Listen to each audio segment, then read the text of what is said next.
Alright everybody, we're back with the Arcus M. Ran out of memory, big surprise.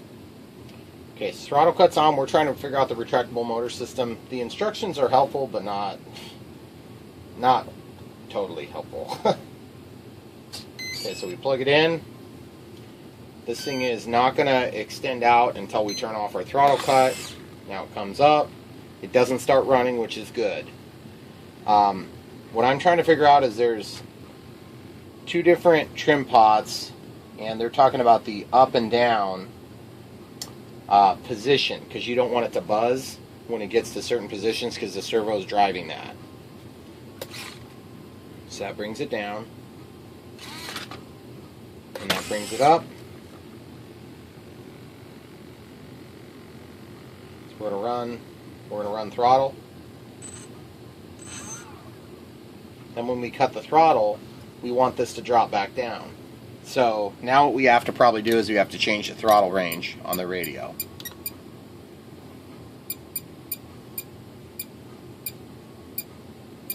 So we're just going to slowly walk that back until it drops.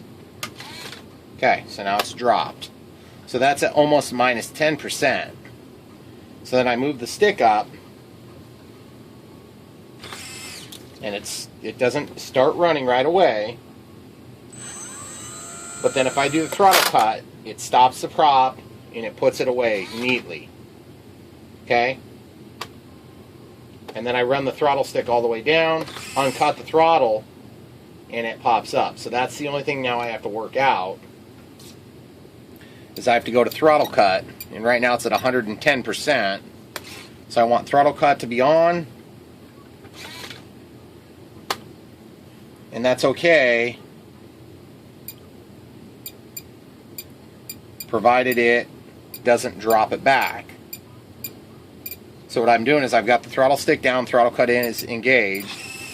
So now it looks like I have to be, and I don't want that throttle to turn on at all. So I'm just working this. I'm trying to understand the range. Yeah, I got a long ways before it actually turns on. But I got to make sure that it works. So 95, minus 95. Okay, so now throttle cut's on. It doesn't.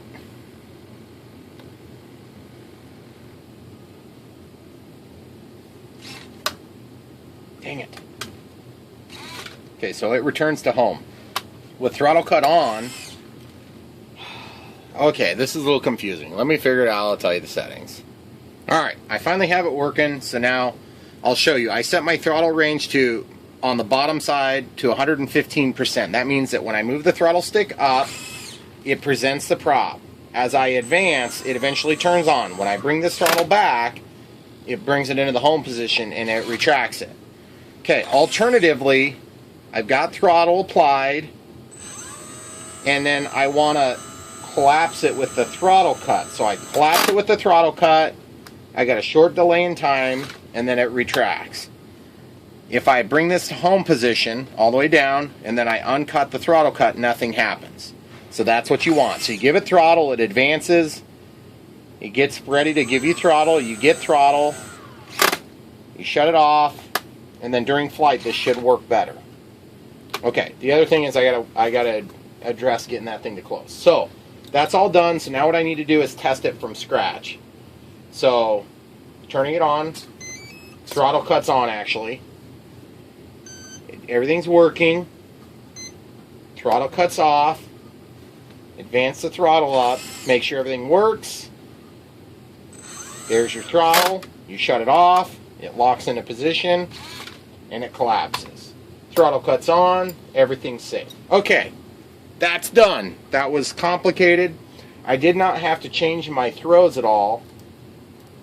And I thought I was going to need to. And I'm not sure why I thought I was going to need to do that. That tape, once you peel it off, incidentally, is a little bit on the weak side, so I'm actually going to take another piece of electrical tape, and I'm not going to get too, you don't want to get too thick because it'll cause excess heat to be a problem. And I'm actually just going to apply this tape to keep those trim pots from becoming accidentally actuated. Okay, so now that's taped. Not tight, just taped around it. Okay, so the other thing is, I guess we don't technically need that, so I'll probably just put another little small slice of tape on there to hold this out of the way. Whoa, that was weird.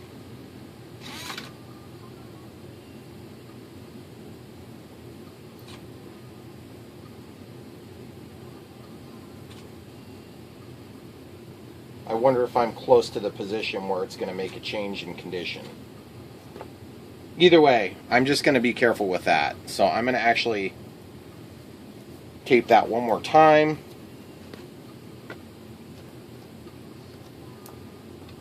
And I mean, once you're up and flying, it's maybe not quite as critical as down here on Earth. Okay, so everything's out of the way now. So now throttle. Throttle cut is on. I think part of it is my throttle cut. It could be a little bit more, and then it'd be more definitive. So now, nothing happens. Okay, throttle cut's off. Ooh, advance. See that? Throttle cut's on, throttle cut's off. See, it's trying to run it down there. I don't know why. So I'm going to shut this off and try it again. Throttle cut's on. Timer's cleared. Okay, throttle cut's on. Nothing bad's happening. Throttle cut's off. Bring up the prop. Run the throttle. Stop the throttle. And it retracts. I'm going to try my best not to overthink this. But I just don't know if this thing is super delicate or what the deal is. Throttle cut is on. Nothing changes. Throttle cut's off. I'm able to get throttle fairly quick. It is returning to the home position. Once it's in home position, I can put the throttle cut on if I want. Okay, we're good there. So now it's just a matter of tucking things away the way I need to. So I'm going to go ahead and unplug this now. Now we can start getting the rest of the controls hooked up. So why don't I go ahead and pause it, and we'll come right back to you guys when I've got the wings and things ready to go. Okay, so the next step is to mount horizontal stabilizer and wings, and I skipped ahead to page 7 because it looks like the rest of the stuff is actually for less assembled model. So you want to get the horizontal stabilizer and just work it like this, and that's going to make sure that it's free. Alright guys, so the next thing we got to do is we basically got to get this rudder so that it's centered. We had one screw to mount the horizontal stabilizer. Our elevator's moving the wrong way, so we'll switch that around real quick on the radio. So we're going to go servo setup. We're going to go travel reverse. We're going to reverse the elevator. Now it's going the right way. And it looks like our rudder might be going the right way. It's just not going from center, so we have to change this position here real quick. So we're going to loosen this screw here. That's going to let go of the bite on that shaft there. And then we're going to get ourselves a little bit bigger Phillips screwdriver, and we're going to tighten that down. And that's going to give us an excellent bite then. Now when we move the rudder, we have a freedom of motion both directions. And let me just kind of get my coordinates straight here, make sure we're going the right direction real quick. Which we're going the wrong direction, so we're going to go ahead and flip that in our radio. Go into servo setup, reverse, rudder. Okay? So now we've got that reversed. And there it is. So we got that, we got that. Alright, cool. So the next step's going to be the wing. Alright guys, I just started having a problem, and I think I know what's going on now. I've got a loose signal wire here on my, whatever this line is, the RMS line. And so what's happening is it's coming across over to the positive. So we're making and unmaking our signal here. And that is kind of a scary thing to have happen, guys. So I hope you don't have that happen on yours if you buy one of these. Not a big deal probably, because I should be able to get that thing fixed in no time. But I can see the lead breaking on it. So I'm going to go ahead and I'll just show you what it looks like real quick. Got this plugged in. Throttle cuts on. Throttle cuts off. Okay. We'll just hold that over. Make contact. There it goes, working fine. Ooh, it's kind of scary. I'm not going to show you anymore. I'm just going to fix it and I'll come right back to you. Alright guys, so I got that one wire fixed. That one wire is this wire here, which is the signal output. It's kind of an important wire to have right on the RMS, the retractable motor sequencer system, or whatever they want to call that, I guess. So now what I can do is I can retape all this stuff. But what I was going to show you, part of my remedial action for that is to actually take a little bit of hot glue and actually hot glue over that surface. But let's go ahead and test it before we do that, just to make sure everything is working. So throttle cuts on, sticks down. This might explain why I was having such weird behavior. Okay, so it immediately works. Except for the springs, of course, which I'm not the first guy to have a spring issue on there. Okay, throttle cuts off. Slowly increase throttle. Cut throttle, stops the prop, brings it back into the home position. Throttle cuts on, nothing happens. Throttle cuts off. Presents the prop. Starts running. Throttle cut. Got a 1/4 second delay. Starts to retract. Everything's working. Okay, throttle cuts back off. Comes up, goes to power. Remove throttle, bring it back down. Okay, now, where I was seeing my problem was I was wiggling this. Or pushing it, actually, because I was taping it, and I thought the pots were actually bad. But no, it was just the signal wire was broke free. So, we're in good shape, guys.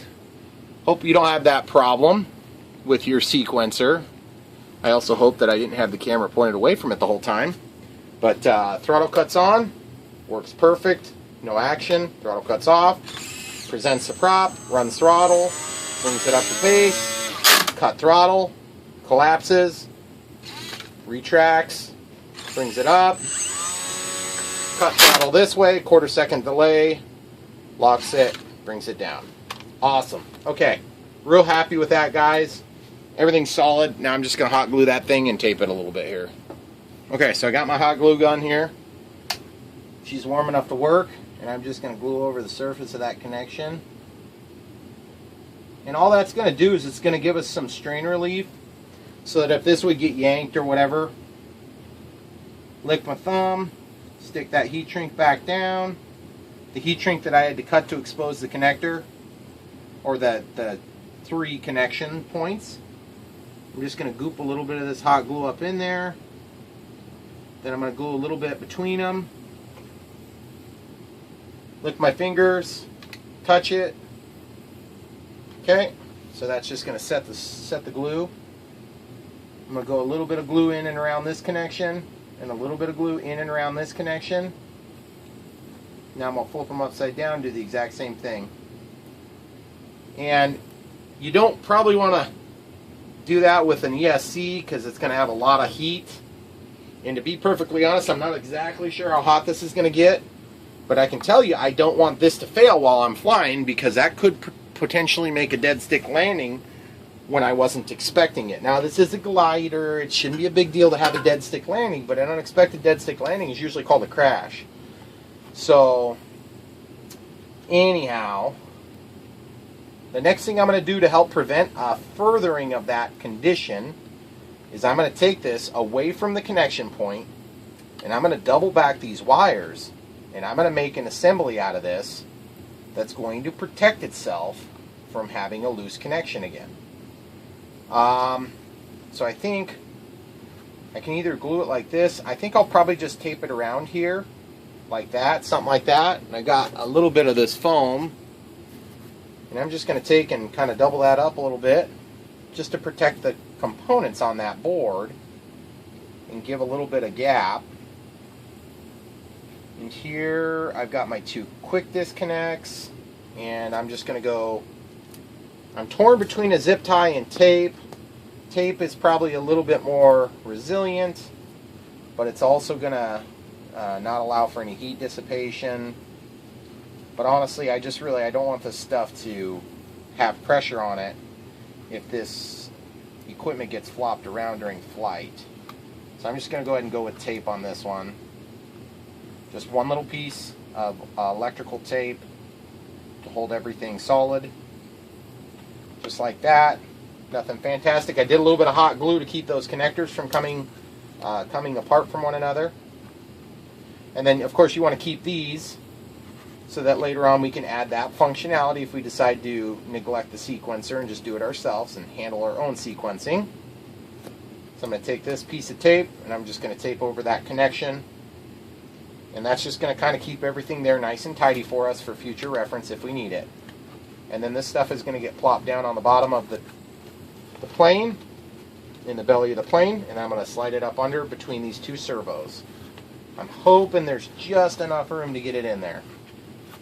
And so far, it's looking like it may not quite want to fit, which is going to really be irritating. And the only thing I'm concerned about now when trying to do that is just in the event of a rough landing, I don't want to have my sequencer get freaked out and then have throttle going crazy. That would not be very cool, would it? Well, I'm going to think about that a little bit and I'll come back and show you how I do it. Alright guys, so I've just been kind of fighting with figuring out the best way to get these wires routed. And I had to undo some of my work and I stuck that sequencer down here. And now I've worked all the wires back and then tucked them down so the excess is here and the excess is here. And then the connection point is accessible. But now the only thing that's not going to be accessible will be the extra cable. And that's kind of what you're wanting, you know, from a cable management perspective. So now I'm going to tuck all that in there and you can see how it looks. Alright guys, so now I've got that thing, got the wires managed underneath, and these are tied up so they're accessible if I have to clip the zip tie. It's not the end of the world, I can still get in there and detach those. So now I just need to test the control surfaces that are in that area so we can see everything works still before we get everything bound up furthermore. Okay, so we're going to let that initiate. Throttle cut is on. Plus you can see that the red light is visible through that hole. So that red light's critical for the retractable motor assembly. So as you run your motor, everything works, everything retracts. Then I need to test the gear. Looks like we're hitting right now, so I got to move that over just a hair further. So that's what I was a little bit concerned about, was in case that thing was going to hit. So I've got an idea. I'm going to scooch it over and I'll come right back to you. Alright guys, I got that resolved. I ended up actually just putting hot glue over the top of those two connections. So now my landing gear comes down just fine. Rudder, elevator, everything works good. We got the throttle cuts on, that works. Then we've got the throttle. Returning it to neutral, it collapses perfectly fine. And then throttle to throttle cut, wind pushes that back. So everything's working so good so far. So now the next step is going to be for us to go ahead and get the wings on. And I'm actually going to go ahead and stop for now and we'll come back and finish this up real soon. Keep watching guys.